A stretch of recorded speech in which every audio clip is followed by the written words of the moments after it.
The research vessel Meridian had been rocking on the waves above the Mariana Trench for 3 weeks when the sonar picked up something that shouldn't have existed. "Dr. Veis, are you seeing this?"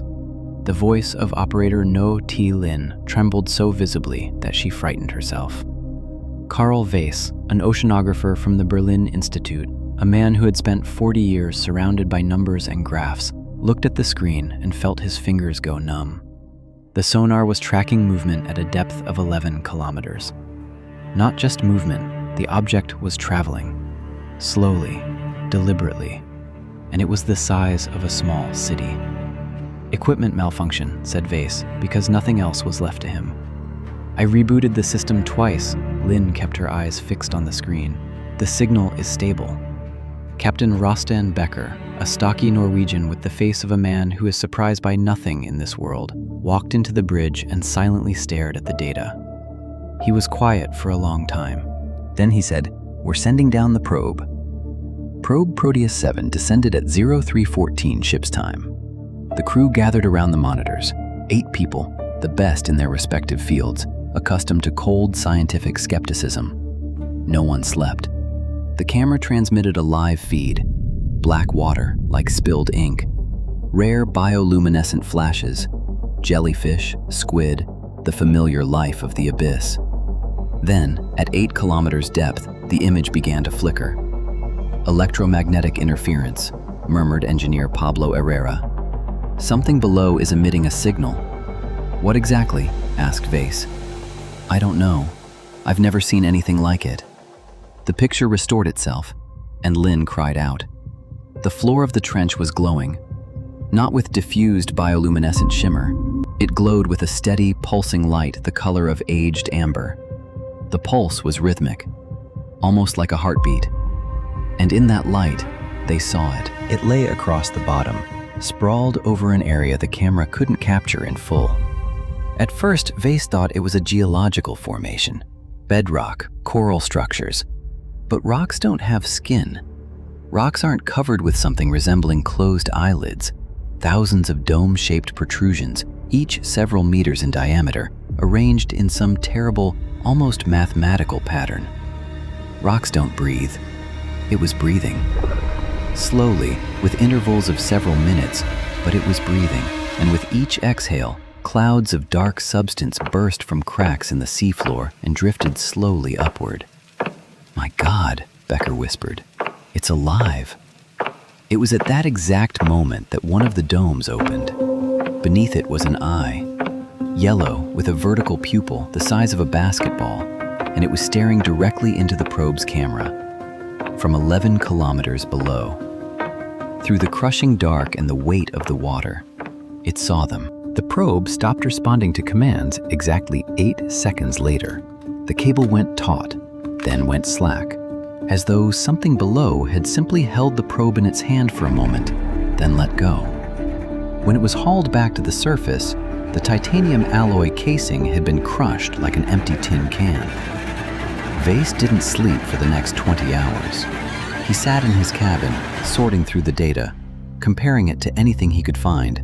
Japanese legends of a creature called Kurokami, Lovecraft's theories, which he had always dismissed as artistic garbage, geological surveys of the trench spanning the last 100 years. And he found something. The trench was slowly widening, by a few centimeters per year, too little to trigger any alarm, too consistent to be coincidental, over the course of the last 200 years, as though something down there was growing. He also found data on the chemical composition of the water in the area. 3 years ago, an American expedition had recorded strange organic compounds in samples taken from 9 kilometers depth. Compounds that had never been identified and were labeled in the report as anomalous analytical artifacts. Nobody dug deeper. Nobody wanted to. Veis copied everything onto a flash drive and went to find Becker. "We need to leave," he said, "immediately." "Already leaving," answered the captain, and for the first time Veis saw that this man was afraid. "I contacted the Coast Guard an hour ago. Here's what they said." He handed over a printout. The Coast Guard wasn't responding. The naval base at Guam wasn't responding. The Tokyo Coordination Center wasn't responding. The satellite link was functioning perfectly. Signals went out, confirmations came back, but on the other end, there was only silence. "Try civilian frequencies," said Veis. I tried. Becker looked him in the eyes. "Veis, nobody's answering." The dark substance they had watched rising from the seafloor reached the surface at dawn. Lynn spotted it first, a thin, oily film spreading across the water around the vessel. It was nearly invisible unless you knew where to look, a barely perceptible shift in color, a faint, iridescent shimmer. Lynn collected a sample in a glass container, pulled on gloves, and held it up to the light. The substance was moving. Not randomly, it moved with purpose, gathering into tiny clusters that pressed toward the glass, toward warmth, toward the living.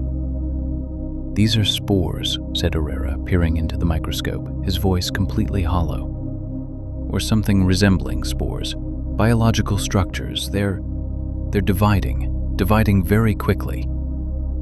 Veis looked at the water surrounding the ship. The film was expanding. It stretched to the horizon in every direction as far as the eye could reach, an endless, quiet blanket slowly consuming the ocean. "It's reproducing," he said, and the word dropped like a stone. It was waiting. It waited for a long time, perhaps millions of years. And now it's reproducing. "Why now?" asked Lynn. Veis thought about the ocean temperature data, the changing acidity levels, the thousands of parameters that had been shifting over the last 200 years, about how the world had slowly altered its own chemistry, and how perfectly that aligned with the widening of the trench. "Because we made the water suitable," he said quietly. "We changed the ocean, and that woke it. We created the exact conditions it had been waiting for." The radio on the table suddenly crackled to life, static, interference, and through it, something like a voice. Not human. Something rhythmic and repeating, resembling language only in the way that thunder resembles music. A pulse, identical to the one they had seen on the seafloor. Lynn pressed her hands over her ears.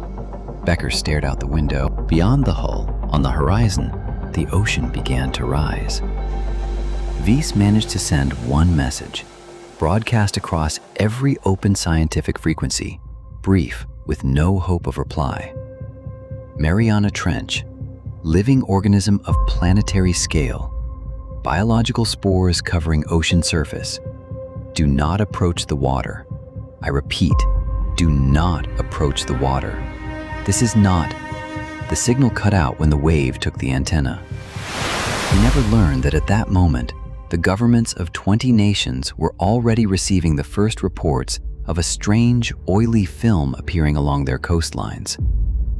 That beaches in Australia, Japan, and California were being closed one after another. That virologists and chemists were staring into microscopes with the same hollow expression that Herrera had worn. That the spores were already airborne, invisible, weightless, lifted from the ocean surface by thousands of square kilometers of evaporation. He never learned that breathing them in was enough. It had rested on the seafloor for 11,000 years, perhaps 100,000, perhaps forever. It was in no hurry. It had never been in any hurry. It had no enemies, no rivals, nothing but patience and time and slow, unstoppable growth. Humans had built fleets that crossed its body. Humans had warmed the water it breathed. Humans had assembled for it a perfect world, and it woke with a gratitude that no one lived long enough to appreciate. The last thing Veis saw before the wave took him was thousands of yellow eyes opening simultaneously beneath the surface of the water, glowing from within with that same amber light, looking upward, at the shorelines, at the cities, at everything that still held warmth.